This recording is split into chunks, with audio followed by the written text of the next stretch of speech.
everyone,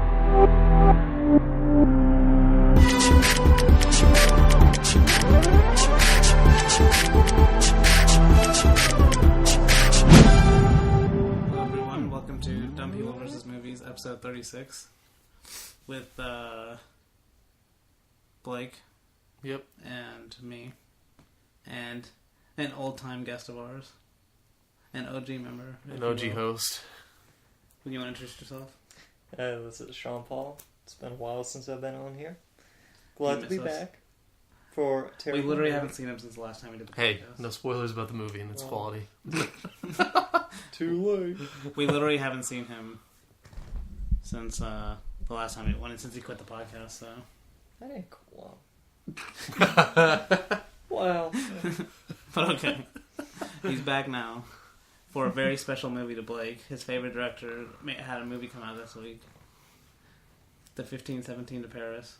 Yeah. No one knew literally it was coming out except for like old people. Yeah. I didn't even know it was coming out until I looked. I wanted to see 50 Shades Freed, but... Oh, that ain't good. Remember that? 13 Hours? Oh, The yeah. game with the kids asking for the keys and you hear that old thing. It's like, well, that can't be good. 13 Hours. Oh, Michael Bay. That's another time. Okay, 13 hours is pretty good. It's not that good. It's pretty good. It's good for Michael Bay, but just... It is good for my... Maybe that's the reason I gave it a higher score than usual. What do you give, like a 5-star? 4. No, I gave it 4. Oh my god. I give Blade Runner a 4. Oh, you gave it a 4.5, and it should be higher. That's a disgrace. No. Yes. But anyway. Sidetracked. I wish we were reviewing Son of Saul, but we still haven't watched it yet, so... And it didn't come out this year. And we haven't done movie club in a long time, so... Not true. But okay, we got off track. But anyway, we are doing the 1517 in Paris, but... Directed by Clint Eastwood. Directed by Blake's favorite director, Clint Eastwood. Whoa. Blake's favorite actor-director. Definitely. Okay, he's not that good. What about Robert Redford? Oh, that's true. He's a really good one, too. But He's only directed like 2 movies, though, so... He has an Oscar. Yeah, for Quiz Show. No. That's some other one. No, it's a... Oh, yeah, I know what you're talking about. It's that 1991. I think it beat Goodfellas. No, that's Dances with Wolves. It beat something. No, Dances with Wolves beat Goodfellas. I don't know. I don't care. But anyway, so we're... before we go into that movie... Spoiler alert, it's bad. But anyway. Hey. Before we get to that movie, we're going to discuss some of the Oscars since we haven't done a podcast in a while. Okay, so you want to talk about Best Picture first? Start off right off the bat. The Oscars are trash. Whoa. They don't pick Blade Runner 2049 and Logan, 2 of the best movies of last year. Instead, Logan, I understand not being Blade Runner 2049 for sure. And they put in Darkest Hour, freaking The Post. These other movies that The Post got nominated just Oscar for... bait. I bet The Post got nominated just because of the names involved, and probably people didn't watch the movie. Even though the movie's not that bad, it's pretty entertaining. But it's not better than Blade Runner 2049. I don't know, but have you seen all these? You haven't seen Phantom Thread or The Post? I haven't seen Call Me By Your Name, Phantom Thread, or The Post. Okay. The only one I haven't seen out of this is Darkest Hour. I haven't seen Darkest Hour yet. It's still playing at our theater. Yeah, that's what I've heard. But I do It's good, but it doesn't deserve to be on the... It doesn't deserve to be a Best Picture nom. Wait, did you watch Get Out? Yeah. Oh, you did? What? I've seen it like 3 times. You have? Yeah. You've seen Get Out 3 times. Okay, probably 2. But yes, I have. Multiple times. It is a weird class, though. This is the first time they've had a African-American director and a woman director nominated in the same class. Also, Nolan's first Oscar nomination, which is weird. Well, it's because they have a bias against superhero movies, so... Okay, Nolan should have been nominated for a lot of stuff. Memento, The Prestige. The Prestige, yes. Maybe even Interstellar. No. Inception. Inception, maybe. No, definitely. I mean, I can see right here, like, every movie can be replaced with Blade Runner 2049, but, you know... Well, yeah. But they have a bias against smart sci-fi, I guess. That is weird. This is what we were talking about in our group text. How is something like Blade Runner 2049 Logan not get Well, picked? okay, stop grouping those two. They're not the same level. Logan's basically just a Western drama. I mean, that's what it is. It's Yeah. It's basically not even a superhero movie at that point. That's true. It's a fair point. No, I mean, I agree, but the Oscars are like a bunch of old people that are just like the Post, so... Yeah. At least the Post won't win. That's what you think. It won't. I hope Shape of Water wins. I think Shape of Water can win. Well, I kind of hope Dunkirk wins too, but I don't think it will. If Dunkirk came out in December, it probably would have won. That's the sad part. A lot of this depends on what has hype at the moment. Yeah. People already saw Dunkirk in the summer and then... Forgot all about it. But Shape of Water is deserving, so... Shape of Water is great. But they're saying, like, because they're saying Shape of Water and Three Billboards might split the vote, and then Lady Bird might win. I hope Lady Bird doesn't win. I mean, I really liked it, but it's just really generic. I mean... It's not generic, it's just... It's like every other coming-of-age movie. It's not. It's better than almost every coming-of-age movie. Yeah, it is better, but... I mean, it's different. It's definitely still different. the same. It feels more indie than most do. There's not, like, the little cheap jokes that most of them have. Oh, I'm a teenager, and it's funny because of that. Like after 17? No. No way. But anyway, yeah, it's sad. It's not a bad class, though. What was last year's class? 2017 was a great year for movies. Yeah. Well, last year... what won last year? Moonlight won last year. La La Land. Yeah. Moonlight, La La Land. Yeah. Some other ones. Lion. The one from last year that didn't deserve it was that space one. The NASA girls, whatever. Hidden Figures? Hidden Figures. Yeah, that wasn't very good. Some people like that movie a lot. I haven't seen it yet, but... It's kind of cheap. Fences was also in there. Yeah. But the best actors, Daniel Kaluuya for Get Out, Daniel Day-Lewis for Young Thread, Timothée Chalamet for Call Me By Your Name, Gary Oldman, Darkest Hour, and Denzel got nominated for Roman J. Israel. I feel like Denzel gets nominated every year. Well, he got nominated just because of the name, probably. Because no one saw that movie. No. Like, no one saw it. I haven't seen it, so I don't know. Maybe he was good in it, but he probably didn't deserve it because no one saw it. I mean, I bet Gary Oldman will win. Yeah, it's going to be hard. I think Darkest Hour? Yeah, I think he's going to win for it. But I think I could see Daniel Day-Lewis winning just because it's his last movie. I mean, maybe. But for the weight he also put on. Yeah, that's the thing. Gary Oldman did a lot of work for this movie. Yeah, I mean, he's unrecognizable. I really want to see it just because of him. I like him a lot. So. You should see it just because of him. And also, like, it is kind of cool to, like, watch that after watching Dunkirk watch Dunkirk after. See more of the political perspective. There was 3 movies that came out this year about Dunkirk. There was Darkest Hour, there was Dunkirk, and then there was a French movie, I think, that came out also. I didn't know that. Oh, really? Yeah, I think so. I don't remember what it was called, But Timothée Chalamet, the Call Me By Your Name guy, he's only 22. He's like the youngest actor to be nominated since like the 30s or something. So it's impressive. I think what's his name? Daniel Kaluuya. I don't think he's gonna win, but he has a shot. Outside shot. He's not gonna win. He has an outside shot. I feel like the Oscars are like, see, we're cool. We nominated Get Out. I still think he has an outside shot to win, though. He's not gonna win. Literally, all these people are probably ahead of him. I guess Denzel would win before him. That's true. I don't know. I feel like it's probably the rankings are probably going to be Gary Oldman, Daniel Day-Lewis, and then Timothée Chalamet. The top 3, because he is really good in Call Me By Your Name. But actress Sally Hawkins, Shape of Water, Frances McDormand, Margot Robbie, God, I wish I could say her name. I forgot. Try it. What's her last name? I can't see it. Ronan. Sorzy? I know it's like... Sorry. It's S-H, because I've heard people say it. I don't know. Shori? No? Saoirse Ronan, something like that. And Meryl Streep. Meryl Streep was the Denzel Washington effect, but she's even worse because she's been nominated like 30 times. Yeah. She got nominated for what? Florence Foster Jenkins last year that no one saw. Is it kind of blasphemous to say she's overrated? I don't know, a lot of people think she's overrated. That's the thing, I don't get it. Like, her movies aren't that popular. No. She doesn't, like, it's not like when you think of classic movies, you think of a lot of Meryl Streep movies. I don't know. I don't get it. I mean, she's no Clint Eastwood, so. Okay. Oh, no, but she can change her role. That's the thing. Clint Eastwood. No, not really. I mean, she just plays an old woman every time. But Margot Robbie being nominated, that makes me happy. That makes me happy too. I think Sally Hanks or whatever her name, Sally Hawkins. Sally Hanks. Whatever. Sally Hanks. Sally Hawkins. I thought I was definitely leaning Frances McDormand when I saw 3 Billboards, but Sally Hawkins is like she doesn't even talk the whole movie. Yeah. And She's most great. of the movie. You should see Shape of Water. It's really good. I need to see that.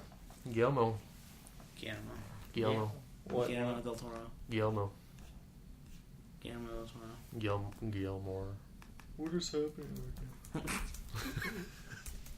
now? Do you want to talk about any other? You want to talk about anime? Then? You want to rant?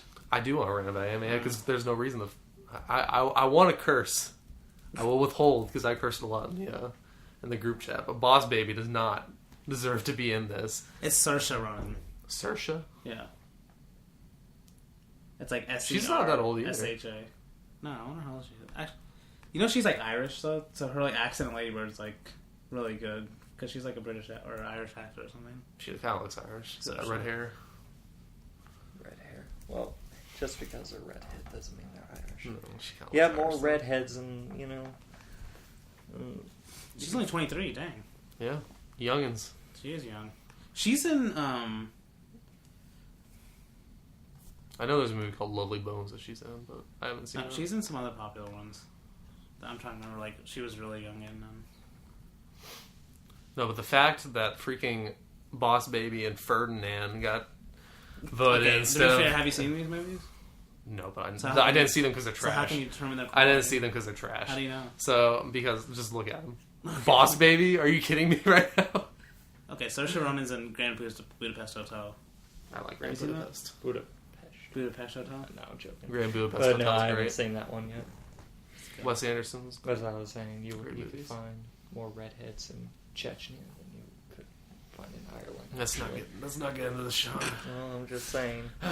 Just because someone's a redhead doesn't mean they're Irish or Scandinavian. But she You is know, Irish. the world is not as, It's a small world. Oh, well, yeah, that's right. 3 people come. Okay. Inside joke. We'll talk about it later. Yeah. I like the actor's supporting role, even though I haven't seen Florida Project. How do you feel about Christopher Plummer getting nominated for All the Money It's interesting. after like 3 weeks of research? Yeah, it's interesting. It's definitely interesting. I mean, Kevin Spacey would probably been nominated. Did he do good in the movie? I didn't see it. Kevin Spacey? No, Christopher Plummer. No, yeah, he is good for it, especially for like his little short time. But that's probably why he got nominated, was because how little He did time in 3 had. weeks. Sam Rockwell should win easily, though. Should win? I think he should win. I don't know. First of all, I haven't seen Florida Project. I've heard William Dafoe's really good. Oh, at wow. it. 3 Billboards is 2 people. Yeah. Woody Harrelson, too. But he's really good. Richard Jenkins and Shape of Water. So That I could think he split might the- win. That could split the vote. I think Richard Jenkins is going to win. That's going to split the vote and he'll win. Or him. I haven't seen Florida I Project. really want to see so I Florida can't- Project. Can't decide on that. But actress, I have seen 3 of these 5. I haven't seen Mudbound. I, Tanya, Allison Janney, Leslie Manville for Phantom Thread, Octavia Spencer Shape of Water, Laurie Metcalf, Lady Bird. I know Laurie Metcalf from Lady Bird because of Big Bang Theory, because she's Sheldon's mom. Oh, really? I That's didn't so know weird that. to me, how she's like an Oscar person. I didn't know she's that. like an Oscar nominated. You don't remember Big Bang Sheldon's made mom? it. It made it. Sheldon's mom in No, I Big don't Bang? remember that. I haven't watched Big Bang very often. You'd recognize that reason. I'm surprised I remember that, actually. But yeah, the Octavia animated The Breadwinner, I don't know what that is. At least that one looks anime. What is that? I think it's a foreign animated movie. Is it? Probably. It definitely didn't come out here, so. No, but the fact that freaking Boss Baby and Ferdinand... Ferdinand looks a little bit better than Boss Baby, I guess. Okay, But you shouldn't be surprised. The Oscars aren't even ready for superhero movies. They're definitely not ready for anime. I mean, like, Spirited Away got nominated for Best Picture in 2001. Yeah, but that's like because it's a different level, though. It's Hayao Miyazaki. I mean... Yeah. Your That's like name, Studio your Ghibli. name wasn't even nominated. I mean, not even in consideration. I think that's because the studio didn't put No, it in because it there. came out. It came out 2016, 2016. but so did the other 2 that I watched that I put in my top 10. They also came out 2016 So in why did you put them Japan. on your list? In Japan, So you shouldn't have put them on your list. but they were in consideration for the Oscars Oh, this they year, were. which is the reason why. Oh, this is an F. The Breadwinner. Here's go details. Irish Film Board. It's only in England, or it's English. So I guess it's English. Oh, that's weird. yeah, I never kinda even heard of wanna it. see Oh, it has a PG-13 rating.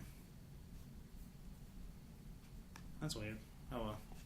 Okay, cinematography though. At least Blade Runner 2049 got nominated for that. Finally, And Deakins is gonna win, so he should, unless something else. he's been nominated something 14 awful times. That's happens. crazy. How do you get nominated 14 times and never win? That's man. The Oscars hate you. But oh well. Those are the main. Oh, directing. I guess we should talk about directing. Yeah. Nolan got nominated finally. Jordan Peele, Get Out. Greta Gerwig, Lady Bird. I'm actually happy with all these. Yeah, I am too. There's not one I don't like out of these. These might be the 5 best movies nominated. I think Nolan's gonna win. They gotta give it to him. No, he's not. Ugh, no, he's not. It's this whole thing. It's like he's not. His movie came out too early. I guess Guillermo could win. I think he's Guillermo. Even though they've split the best directing and best Oscar, best movie for the SAG Awards. No, like the Oscar last year, La La Land's director, Giselle won, and then Moonlight won. I mean, that's what they always say is that they give them best picture and then one gets best director. That is kind of annoying. I don't think Jordan Peele will win just because of the fact that it's his debut. I don't think he's going to win an Oscar for a debut. Yeah, well, Greta Gerwig might win. See, I forgot what podcast I was listening to, but they were talking about how, like, no one hates Lady Bird. That's true. So everyone that is voting is going to put Lady Bird in their top 3. But, like, people might not like Shape of Water because it's a weird story. And then Dunkirk came out so early. What, you mean a fish man is having sex with a woman? Yeah. What? That's what happens. It is what happens. Get Out is like a horror movie, and it came out last February. Like, it's going to be over a year. year since That's even more than Dunkirk. And then Phantom Thread. I mean Paul Thomas Anderson's always. I think Lady Bird is going to. I can honestly see Lady Bird because the splitting the vote thing makes sense to me. Yeah, I mean I can see it, and plus, I bet some people want to do that for the Me Too movement. So, okay. I'm just saying, man. Yeah. I could see it happening. That the Oscars will do that just because they don't want to be seen in a bad light. Yeah, but I don't know. I don't like that tag. I know that Nolan will. If it was a bad movie, I'd get it. But Lady Bird's actually good. So. What do you mean? If it was a bad movie, you get it? The Me Too thing. If it got nominated because it was bad. No, I don't think it's nominated because it's bad, or because of that. Even if it won, I think if it wins, it's. I guess it actually is a good movie though. So, yeah. I'm saying because everyone loves Lady Bird, so it's gonna vote high with everyone. Yeah, I mean the one rotten review on Rotten Tomatoes is because he didn't think it was 100%. Yeah. So. Yeah, exactly. But. Yeah, I think those are all the main ones. Yeah, we'll do an Oscar podcast before the Oscars, giving our predictions because we do that every year. We just did that right now. No, we didn't give our predictions, per se. Oh. But we'll actually have our the list printed out, and we'll give our. We do that every year. We didn't even do that last year. Well, we didn't start the podcast until after fine. Oscars. But I mean, we did that with ourselves for the last couple of years. We can do that. Where we tally up points and then the winner, bragging rights or something. But now to get to more important matters, the best movie of the year that we just watched. The second, actually, that's not even better than Cloverfield. God damn it. No. I don't know. We'll be doing a Cloverfield podcast later also. But, okay. We'll do this right now. The 15th to 17th to Paris. No, the 15th, 17th to Paris. And Sean hasn't talked much because he hasn't seen really the Oscar movies, but do you want to give us a description of what this movie's about? So, it's basically revolving around the lives of 3 guys who've been friends since middle school. Or elementary. Was it middle school, I think? It was junior high. No, the voiceover says middle school. Yeah. But then we're transported to them in elementary school. I thought it was junior high. No, they're in elementary. Because it goes to elementary school. Remember, they're in public school. And I think... But it says elementary school outside the front, right? Remember? Yeah, it does, yeah. I think... No, actually, I don't... But he wasn't with it. He wasn't with his friends then. No, I don't think we actually see them in elementary school, but... No. Yeah, we just see moms. But moms in elementary school. It's basically involving around their lives that led up to the moment where they stopped an attempted terrorist attack on a subway train heading to Paris. So it's like basically a biography of whoever. That's where it confused me, because who is that? Who is the guy? I don't remember their names. I don't remember. I know there was. Just go to IMDb. I can't remember. Spencer Stone, Alex Carlatos, and Ray Corazani. It seemed like it started through it's all from his point of view. No, it's from Spencer's point of view. Yeah, but but at first The first guy yeah, who's 'cause here he's doing the talking is voiceover. Alex. Yeah. So we're thinking it's him, right? He was like, "Let me tell you how I met these Oh, guys." is it him? Yeah. He's doing And- the voiceover at the beginning. And then it goes to, I didn't realize that. and it was just all over the place, and like they go back and forth, like with the start of the attack on the train, and then they go back to their middle school lives, and then there was just like one scene that ticks me off in this whole movie, where Only one. it shows. Wait, don't say scenes yet. We'll get to that. Oh, But let me just read you there's the Letterboxd review, which I'm assuming is close to what IMDb has. Synopsis, yeah, not review. Because it's very misleading. So it says, in August 2015, an ISIS terrorist boarded train 9364 from Brussels to Paris. In the movie, it makes it seem like Amsterdam. It is Amsterdam. So this says Brussels. Armed with an AK-47 and enough ammo to kill more than 500 people, the terrorists might have succeeded except for 3 American friends who refused to give in to fear. Stone was a martial arts enthusiast and airman first class in the U.S. Air Force. Scarlatos was a member of the Oregon National Guard. Was he? National Guard doesn't go over. Yeah, he was doesn't in go Afghanistan, so I don't know what that is. Okay. And all 3 pals proved fearless as they charged and ultimately overpowered the gunman after he emerged from a bathroom armed, ready to kill. Oh wait, what did they say? Brussels? Mm-hmm. Well, I remember there was a point they stopped after they left Amsterdam. Oh, they Because did. That's the where the route guy that- boarded. If you're going to France, I think there's the route that's lead through Brussels. Okay, first. the IMDb plot summary is even worse. Or synopsis, it just says 3 Americans discover a terrorist plot aboard a train in France. What did they say?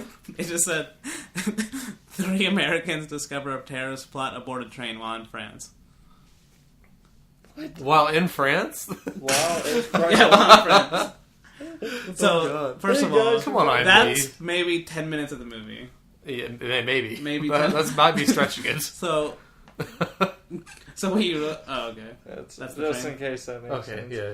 So what you need to know before watching this movie is don't watch this movie. No, but the main part is it's based on a book written by those 3 people, Alex Scarlatos, Anthony Sattler, and Spencer Stone, about their actual experiences leading up to the terrorist attack, and I guess their whole lives up to that point. I'm assuming it's in It the should book. have just stayed as a book. Yeah. Maybe the book's interesting. I mean, based on the movie, it doesn't look interesting, but who knows? But The book. just know that the marketing is very misleading. Yeah. Okay. Yeah. The synopsis make it seem like it's going to be like how they discovered the train. And, It's gonna be what like they did on it's the gonna train it's and gonna be like everything. freaking Liam. Like you Neeson think it's going to be nonstop or like something. you think it's going to be an hour and a half thrill ride on a train how they stop a terrorist, but It's not. it's literally not that at all, and it's literally. And okay, so what Clint Eastwood did here was I guess he was trying to be experimental. So he cast the real people that stopped this terrorist attack in this movie. So what we Mistake see is the number real 1. people, and you're like, oh, okay, that's not a bad idea. I guess they're heroes or whatever, but they're awful actors, so it wasn't a terrible idea. Yeah. But then, Yeah. as I brought up to Blake earlier, why would these guys want to reenact a terrifying, traumatic moment in their life all over again? Like, it's got to be hard for them to do all over again. Like, I mean, I'd do it if I was getting like- $9. I mean, No, that's actually. A well, I fair mean, point. like, but to get it exactly as the way they were back then, I mean, no one, they probably don't even remember Yeah, that's true. half of their attitudes. It's instant. Huh? So, like, half the lines they had to read, I'm sure, See, that's is the not thing. normal conversations they actually had. Well, I think that's the and not Or- to get too spoilery, but I think that's one of the main problems of this movie is I think they try to use too much dialogue in how they talk in real life. Yeah. And it's just cringe. They It's like try to- they were. It's trying, like if you took- They yeah. try to cram It's like it. if you took like you and your friends talking, but you try to make it into a feature-length movie. Like it's no one's dialogue is 100%. Yeah, it's like if me and Danny were talking and just busting each other's balls or something, and then we try to do that. Like But- we try to remember that 2 years later, But you're on and try camera, to reenact and it. you're on camera, and you've never acted before, and Clint Eastwood is directing you. It's just like act of valor in that way. It's so weird. Like, but it's. I want to respect the decision, but then if you saw them, if I was recording them for the first 10 seconds, I can't respect. How do you make a whole movie like this? I know. It's hard. Yeah. Like, how could Clint Eastwood direct this movie I don't know. and I think it's good. put his name on it Yeah. and release it to people to see? I just don't get. Like, it makes no sense to me. I mean, maybe Like, he this just isn't wanted a- to give them their moment. in This the isn't limelight. this isn't one of those like, oh, it's a bad movie for Clint Eastwood. It's like a bad movie for anyone. Yeah. Like, it feels like a bad student film. Like, if I was gonna go make a I documentary. mean, it feels like it does feel like a homemade production. Yeah, it does. Yeah. It literally feels. it feels like, like these friends got one of their buddies that knows how to work a camera, and yeah, exactly. had him film it. And, but I mean, the music is not the very good. filming's not bad. I mean, No, it's like, bad. Like, especially towards the beginning, like, it feels like it's just a normal like someone is walking around with like a video camera almost. Like, the quality, but like just the way they're filming, and there's parts where the camera is actually shaky a little bit. It's just weird. I don't get it. Well, I just don't get this and movie. then, like, as I was gonna say, can we talk about scenes? we you can wanna get go into spoilers. spoilers? Yeah, we can get Okay. into If non-spoilers, don't watch it, and so you can actually listen to spoilers because we'll just talk about some of the funniest parts probably. Yeah, and we'll probably just... This movie felt so long, even though it was less than an hour and a half, I think. But yeah, we can go to spoilers. What Sean wants to Well, see? like, You wanna talk about? it's not really anything spoiling, but it's so. What is it? It's near the beginning of the movie. We do get a glimpse into the terrorist attack, but then it goes to their childhood and everything. Mm-hmm. And then there's just like one pointless scene, which just irked me because like I was starting to like watching. I was like seeing the pattern. I'm like, okay, so they're gonna show a little glimpse of the attack going on and the actions that probably each character is gonna make during it, back and forth. But it really isn't like that. So so there's one scene where it shows them all at home. Then it goes back to the train attack where it shows the entire crowd from one train cart rushing over to the other train cart. And it was literally like 5 seconds. It didn't show any of the main characters, I don't think. You just hear people screaming and running. Mm-hmm. And it shows one lady and an old man. And the old man's freaking out because he can hardly get up and move. So he's like scared, but I think it's his daughter, another lady right by him, who's like, it just shows that. Then it goes back to them all over again back in middle school. And I'm sitting there thinking, what was the point of that scene? Sean brings up the editing's awful. That's that's one of the main parts. Like, you know, some movies will do that where they'll show like a bit from like the main part and then I'll go back in time, back and forth. Oh, you mean Tarantino? But like, but like this movie, it doesn't keep doing that. It does it twice, I think, twice or 3 times. It just shows something from the train, goes back, shows something from the train, goes back, and then doesn't go back to the train for another hour or something. Yeah, that's for... So it's like, why did you even... and it shows us random scenes from the train. that's like, what I'm saying. It like made no sense. Like, And what it like was the point? replays Like, the same you scene. know, because sometimes when they go back and forth, they'll show like a connection between what happened in Yeah. the past and what's happening. But like, it's none of that. And when they do go to the train, it's not even showing the 3 main guys on the train. It's showing like the other dude. That It's we don't follow. showing the guy that steals the gun. Yeah, It shows the actual terrorist getting ready. yeah. Oh yeah. And then it shows him getting shot, I think. No, they don't show him getting ready in the flashback. They show that once everyone's on the Oh, yeah, They you're show right. at the very end. They show him getting shot, though. The one guy getting shot. Yeah, they show that. That's Yeah. it's weird. And I don't know. I can't believe this is a movie. Yeah. And the dialogue synopsis- is so cringy, too. Oh, okay. man.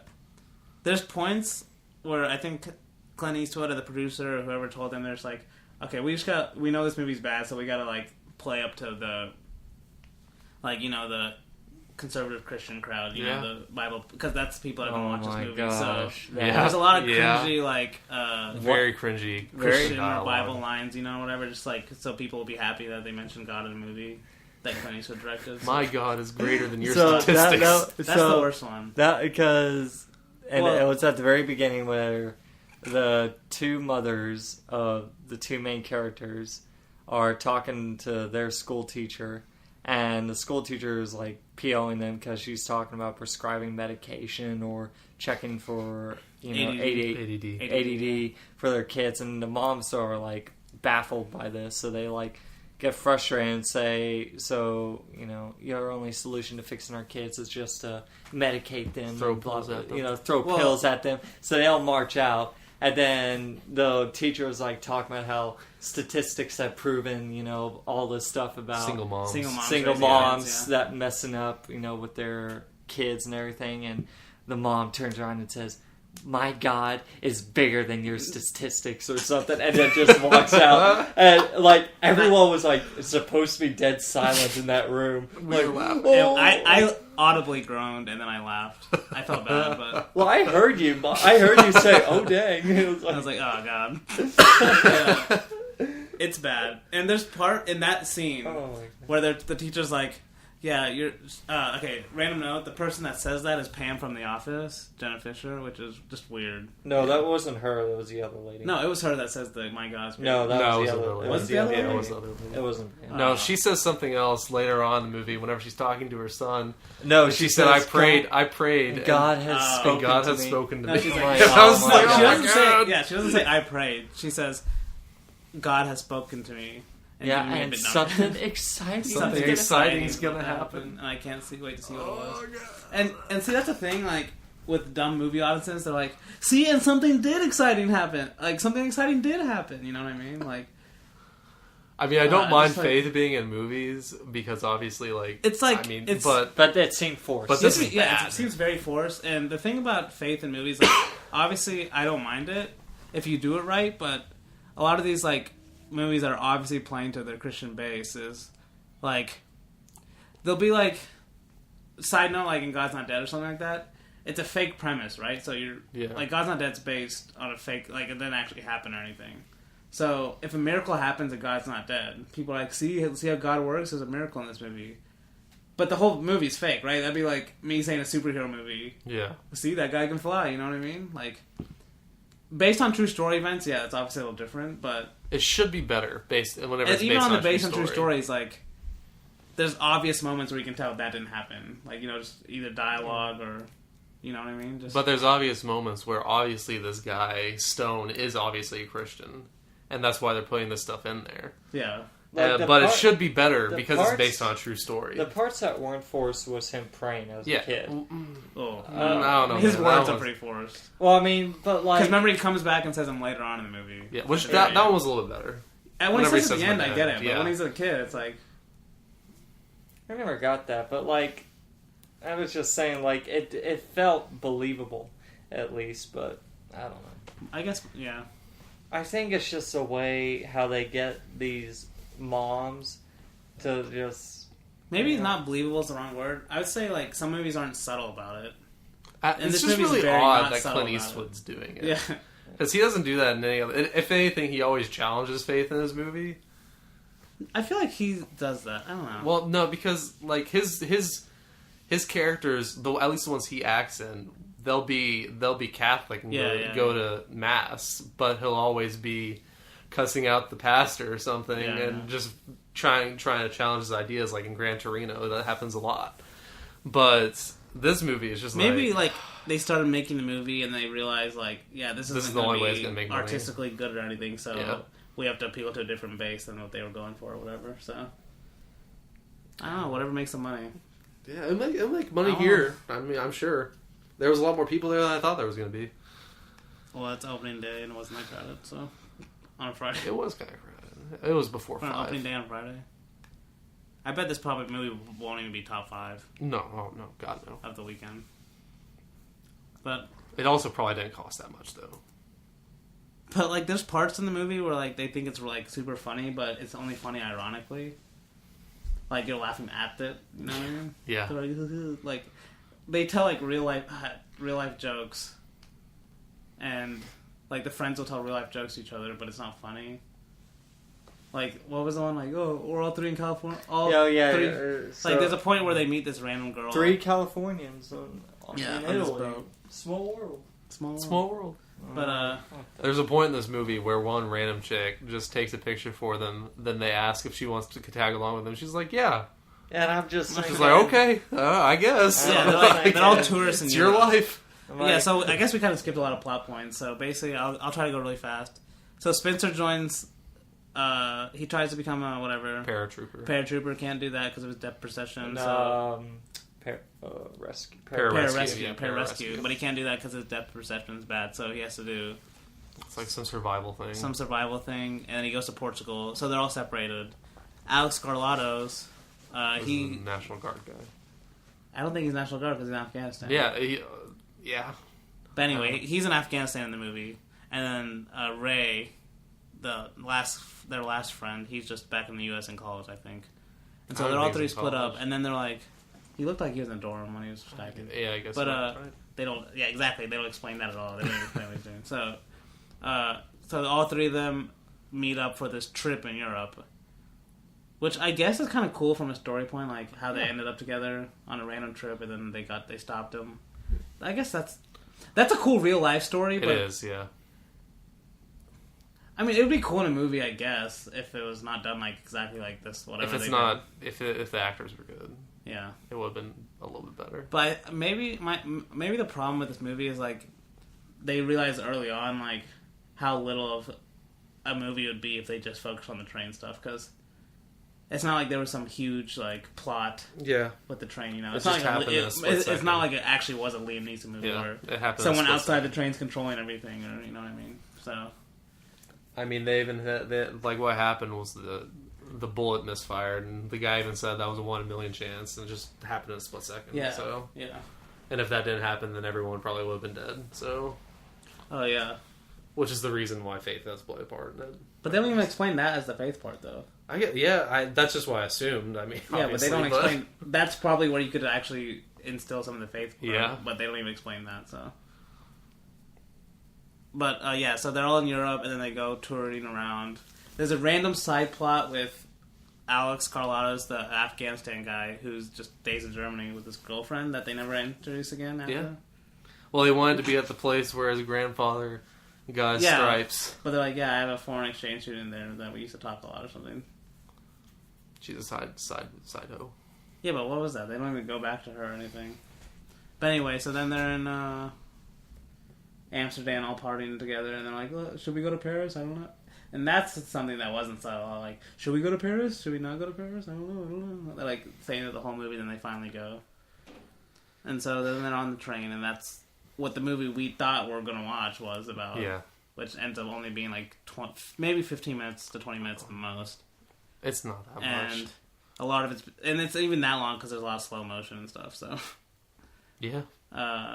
Then that part, like, it was Blake definitely and Sean better. were saying, they were, that part is more interesting.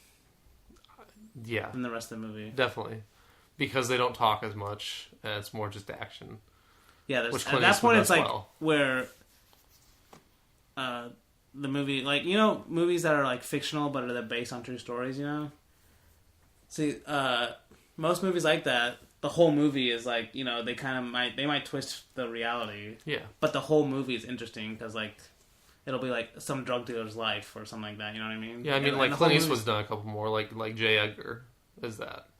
Yeah. I mean, it's not great, but yeah, I mean, it's like that. that. But like the whole movie is about this person like doing stuff. But this movie is like, I don't want to be mean, but like these boring people's lives that had like 10 minutes of heightened, not fame, but like 10 minutes of heightened intensity. That's super interesting.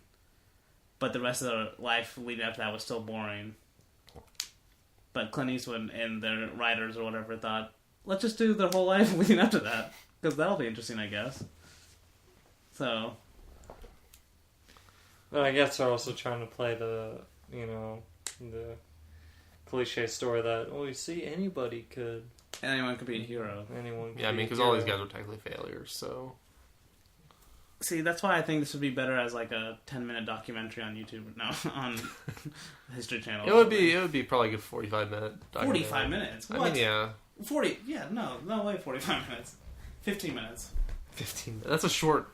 Maybe a 30-minute documentary with some, like, actors. Commercial breaks. No. No, with some actors and then, like, interviews with them and talking about what actually happened. See, that would be way more interesting if they were actually talking about it, like, what was going on in their heads and stuff, instead of just seeing them reenact it. Yeah. Kind of like Restrepo. Well, that's a lot of documentaries do that, you know, like that. especially documentaries about, like, shootings and stuff like that, where they cut to people actually talking about what they were doing. But I mean, we've seen a good movie like this, and it's Polytechnique. Well, that's... Like, there's a good way to do it, but that that's one's another different. example, because that event doesn't take place... I guess... See, that movie's done way better than this one, because I guess that event does take place in 10 minutes, and he makes an hour and a half of it. But it's also because the guy actually killed a lot of people, so I guess that... That's true. I mean, I don't want to say that, yeah, but it helps link I mean, the movie. Time-wise, the event of that probably took, 10 minutes total. This one probably took, a minute or two. Yeah. But Denis Villeneuve made an hour and 45 minutes of a good movie, and they couldn't even make 5 minutes of a good movie out of this one, so... There's a difference there. And plus he had actual actors, so that helped too. Yeah, and good writing and stuff like that. But overall, I guess... It should have been a Netflix movie. Yeah. I mean, Netflix is always doing bad movies, so why not? Exactly. But, Netflix... I can see this being a Netflix movie because, it's the real people act in this. Might as well, Yeah. I've never seen someone, a movie like this before, but to put it in theaters and not market it... They didn't market it as like that. No, they marketed it as an action movie. Yeah. And Clint Eastwood, too. Yeah. It's just... I mean, Clint Eastwood's maybe had a few bad movies early in his career, but recently he's been doing pretty well. But he's not known for, experimental documentaries. Yeah, no, he's not. No. Maybe he just wanted to try something at the age of 90. It failed. I'm starting to feel like maybe someone... it feels like someone else directed this movie, and they're like, hey, we'll pay you $5 million just to put your name as director. And he's like, okay. I mean, I could see it. Because there's... How? How is it even possible? I don't think you would care this much about this movie to do it. That's the thing. But he is kind of he's patriotic heroic stuff. Yeah. I mean, he's done a lot of movies Sully like and that. stuff like that. Sully, Laris from Iwo Jima is one kind of like that. I mean, he likes patriotic. I mean, American Sniper. I mean, that's one I was forgetting. That's basically the exact same, except that's better. a way better made. Well, first of all, we got actors in it. Bradley Cooper, yeah. But see, that story, whatever you think about Chris Kyle or not, that story on the big screen is more interesting as a cinematic, make it into cinematic form than this movie is. Well, it's because he had a whole career basically of yeah. this, and this is just 5 minutes. And that one's based on a patriotic weird book too. Yeah. So. But maybe he's just leaning that way now, which is kind of sad. Sully's really good though. So. There's so much. If we wanted to do movies about our soldiers and it, I don't understand why we don't do movies on books like House to House, which is probably one of the best and one of the best memoirs I've read of the Battle of Fallujah, which was in Iraq, and that was I think 2003, 2004. But it wasn't all about this guy's life. He was talking about the whole battle and what him and his men went through and everything. And then it wasn't all about I did this because I'm an American. No, it was all about I did this because my friends were here, my comrades were here, my brothers in arms, blah, blah, blah. So I'm thinking to myself, why doesn't directors like Clint Eastwood pay more attention to books like that or something? Or if we're going to do more memoir movies, well, I think why can't you're kind of answering your own question when you say when you say that these books aren't they're not hoorah patriotic compared to other movies, because and this movie's not patriotic. House is really popular. No, this one is, and I appreciate that a little bit. Well, this one, I mean, there's moments. It's not patriotic, but it's very heavy-handed with the Christianity at some point. So it's kind of and that's almost the same base. You know what I mean? Yeah, kind of. Why American Sniper was so popular was because of that base, but it wasn't the Christianity part. It was the patriotic. I'm a winner or whatever. You know what I mean? America never loses. There's a good joke about America in this. Yeah. In this movie, which is surprising. That was surprising. Yeah, I got a quick. I actually laughed. That was my real laugh. Sean's cackling. No.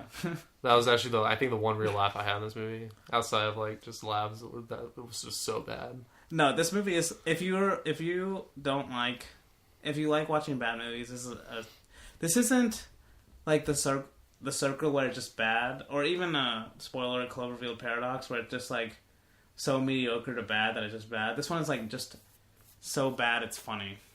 And it's worth watching because it is really funny. And I feel bad saying that because it's the real people. Yeah, that's why I feel bad. But they set it up for that. They're so bad at acting. Why'd they put them in I respect what they did, but this movie's not good. Yeah, why'd they put them in this? They're just going to be made fun of now. They got money. Making it rain. Did they get money though? What if they're like, we'll just do it to put our name out there? No, I'm just kidding. Maybe we'll become actors one day. Oh, so bad. Another reason they won't ever do memoirs like that is because it won't make money. This movie's not going to make money, so I'm kind of surprised they made it. What if it makes money? That'd be interesting. Plus the title's weird. People are going to be like, what is that? 1517? Well, all I got was like 310 to Yuma. Kind of that's what I was thinking too. That's exactly what I got. Maybe that's what they're doing. Who knows? No, probably not. I mean, it's got Clint Eastwood. 310 to Yuma is Westerns. James Mangold, isn't it? Yeah. Wow, I need to watch that. You haven't seen it? No. Christian Bale and Russell Crowe too. Is that Christian Bale? A great actor in Russell Crowe. Boy, you know Christian Bale's not that good. No, I'm just kidding. Okay. He's really good. He's better than Russell Crowe. No, he's not. No. That's blasphemous. Russell Crowe's almost in the same vein. Well, old Russell Crowe is good. But now Russell Crowe is kind of the same vein as like Clint Eastwood. Is like he plays the same character basically in a lot of his movies. Old Russell Crowe though, he could do it all. Beautiful Mind. See, The Insider. Gladiator. Going back to Master and Commander. what I was saying earlier about memoirs, like in regard answering my own question again with that, but probably another reason why people don't tackle more memoirs, like I mentioned, House to House, is because of just how it doesn't have a balance like we're doing this because of faith or because it's the right thing to do, son. Wink face, you know. Yeah. It's exactly. More about like this is how the world works. Yeah. It's ugly. Well, that's why my favorite war movies are the ones that don't really take a side. Yeah. Like, well, this year, a perfect example, Dunkirk. I mean, last year, I guess Dunkirk came out, and I'm listening to this director's podcast that's really good right now, where they're all talking about the movie, and Nolan made it very clear. He's like, I don't want the Germans to be seen at all in this movie because it's not really about that. No. You know, like it's almost just about like what the British soldiers went through. You know, just in like heightened moments of intensity during the war. That's right. That's what I like. Like it's not like a movie where they're like, see how evil these Germans are and how good the British are. It's more just like, look at what these young kids had to go through while they were. And then he also just portrayed the fact that the Germans were effective. Like they were frightening. Like that's why I like that first dogfight scene where you had the German Bf 109 like telling him and he sees him through his rear view, but we don't have to show the German pilot's face flying. You know, we don't have exactly. You get the frightening feeling that these guys are good. They know what they're doing. Well, they're also just But if you show the face, like it's very clear, like because if you show the face, then you put like evil. You just like when you see someone's face, then you think evil, right? Well, you're and like, that's what Red Tails. Plus that movie was just I don't know. It's basically Star Wars, but in World War II. It's bad. It's. Like, I mean, like Das Boot. But like what I say, like Das Boot's perfect. That's why I love that one too. The part where he had to finish off the ship. And at the very end? No, in the middle, the convoy after they got charged to death, and then they surface, and that cargo ship's still on fire, and they finish her off, and the British crew members run out. They were still on board. So the convoy moved on without even picking up the survivors, and that's why the captain was so PO'd, and those guys, the survivors of that ship, saw the U-boat, and were swimming towards him, but the captain ordered to reverse engines. We can't. And then, remember later, they were like, Werner was asking the captain, why didn't we take him? And then he's like, and do what? Yeah. He's like, I can't, what room do we have? Just a reality. And you could tell he didn't want to do it, but what choice did he have? Yeah. It's just that... There's good movies, like especially good war movies, they look at like the human moments like that, where like, the captain has to make a decision on whether to save these people or... it's not like...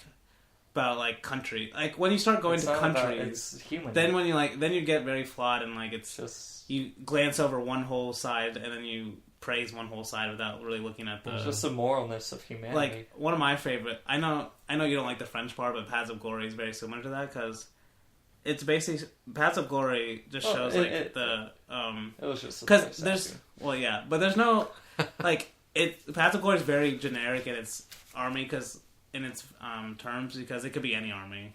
Yeah. It's very clear that Kubrick wanted to make sure, like, it could have been any army, not just, like... It's not French specific or anything, so... No. When he's talking... It's basically about, like... In that movie is about more, like, the power struggle, the power that the generals have compared to, like, just infantry and stuff like that. Well, I haven't seen it, but it's about executing deserters, right? Well, mainly. They're deserters. Mutineers. Well, it's not... If you watch the movie, they're not deserters. It's just, like... This French generals, they don't want to take the blame for a battle they lost. Yeah. So they're like, instead of saying we lost the battle, just say all these people deserted. Mm-hmm. And just ran back. Because this guy, the commander, wasn't going to charge out because all his men would have died. Yeah. And so he ordered a retreat instead, and so they retreated back to their bunker. Mm-hmm. But the general was like... Then the general got super pissed. The general gets really mad. He's like... We didn't tell you to retreat or anything. So he's like, to show an example, we're gonna pick out 3 random people of all those people that retreated, and we're gonna execute them, so no one will do it again. Mm-hmm. And so they call them deserters, and that the whole movie's about, like, it's a courtroom. The captain fighting back with the general in like a court to see if they're gonna get executed or not. But see, that's different. Yeah, you know what I mean? Because that movie's. I mean, that was a thing near the end of the war. Yeah. Like, especially to the point where all the colonial soldiers and your average third-class Frenchmen were all dead near the end of the war. So all that was left were the upper-class Frenchmen who didn't want to fight to begin with. So they were the ones who mostly... That's why I was thinking it was about mutiny and all that, but it's clearly a different take. But I was just thinking maybe it was about that. But either way, I mean, it's happened. More so, on the Eastern Front, but to get back to, like... like, I think the best war movies kind of use war as the background and not the main, like... It's using war as a background to tell a different story, like... Paths of Glory is more, like, about the corruption that can come with power, you know what I mean? Or, like, in authority. Like, if someone with this much power, they can obviously be corrupt with it, and then get away with it, too. Well, Master and Commander kind of show that, too. Master Commander, too, you see that. The captain, you see his obsession. But Master Commander is a great example, because the backstory, I mean, it's using that time period as a background, and it's really cool with all the sets and all the battles. And Master and Commander is a lot more like Das Boot, because they're both character studies of what happens to these men aboard these vessels for long periods of time. Just showing... The human condition, basically. Yeah, the human condition. Most movies... in some way about the human condition. Most good movies, anyway. Not this one, though. This one is about... Well, this one is kind of about the human condition. If you... When people are like, hey, I could act. This is what... If you ever have a feeling where you're like, oh, I could do what he's doing in this movie, you should watch this movie. I can be Leonardo DiCaprio. Remember when we were Skyping, and he was like, hey, my dog. Hey, my dog. Hey, my guy. He's like, hey, my guy. But he has...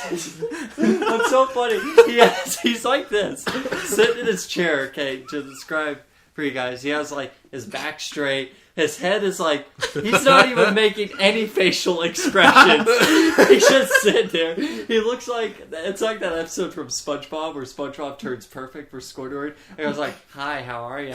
Wonderful weather we're having. And, just that perfect straight smile. And that's the exact same expression this guy has. It's like, obviously Clint Eastwood's like, be natural, be in your common state or whatever, how you guys normally talk. And he's like, hi, my guy. and he's like this. Hey, my guy. Oh, God. And they're, like, actually using Skype. Yeah. Like, literally filming Skype. Like, a Skype session. Like, you can clearly hear the voice from the other end. It's going through the headphones, going through the speakers, because you can hear the sound echoing in that room. It's like, they always sound bored whenever they're supposed to sound excited. I know. Like, whenever the guys whenever the guys at the bar, she's just like, how does it feel to be in Germany? He's like, oh yeah, I'm really excited. It's just like, what? And you think it's gonna be like some plot twist or something? Yeah, I'm just like, oh god. She's like, I'm with the terrorists.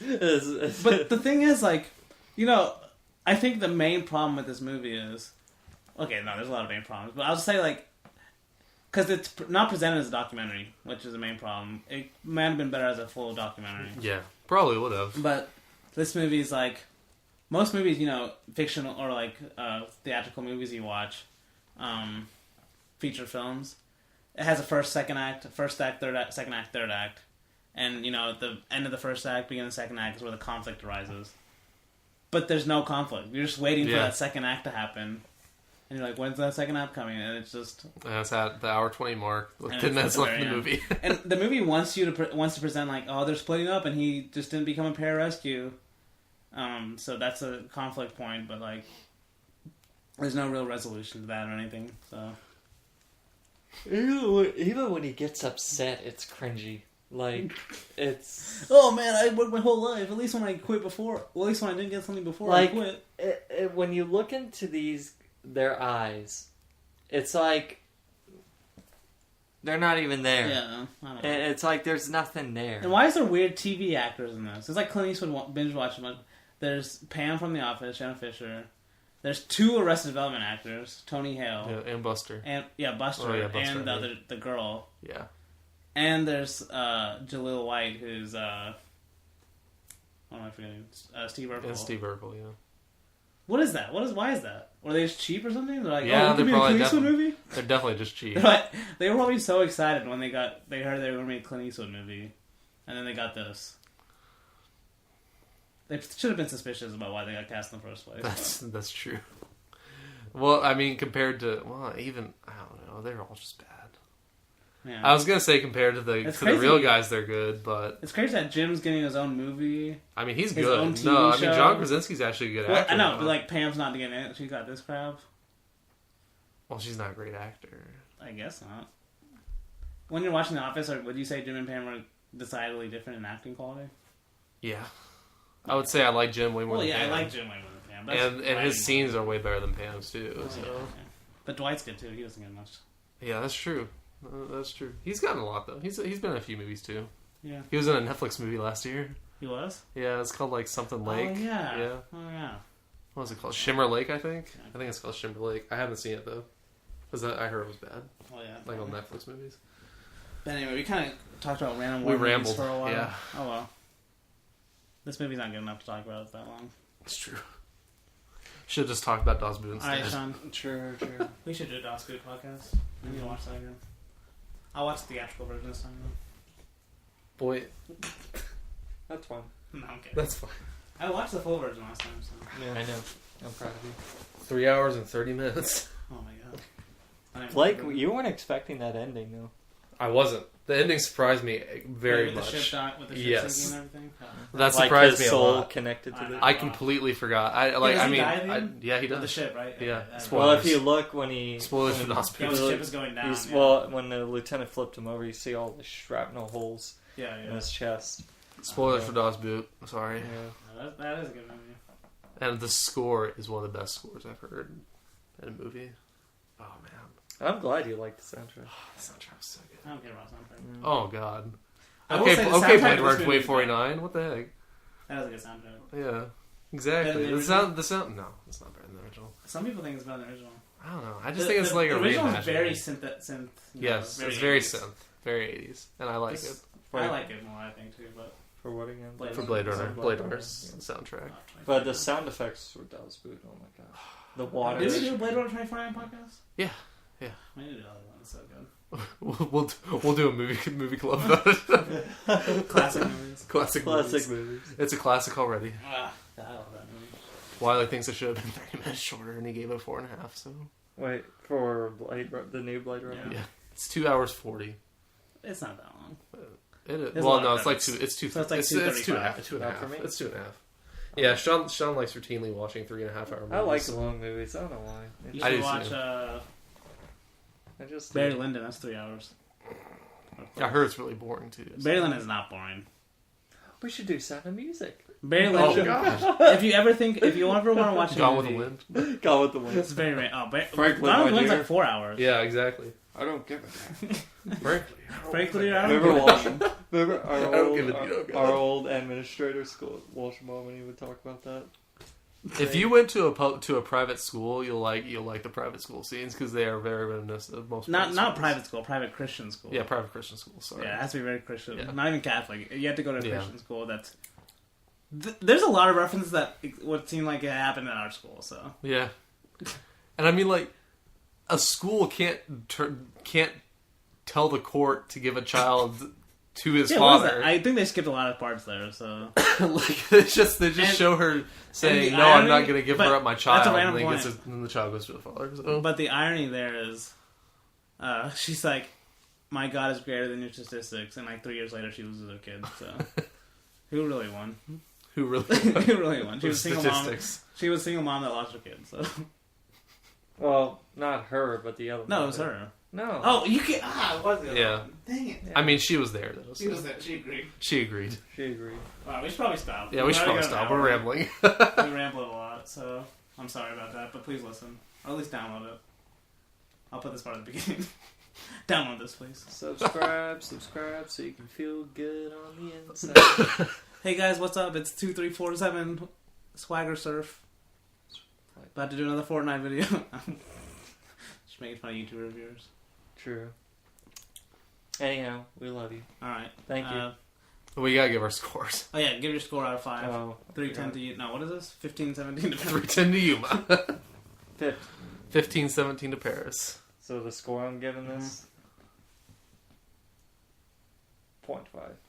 Woohoo! Out of 5. Yeah. I give it a 1. I think I'm gonna give it a 1 too. On Letterboxd, I gave it 1.5 just for the joke.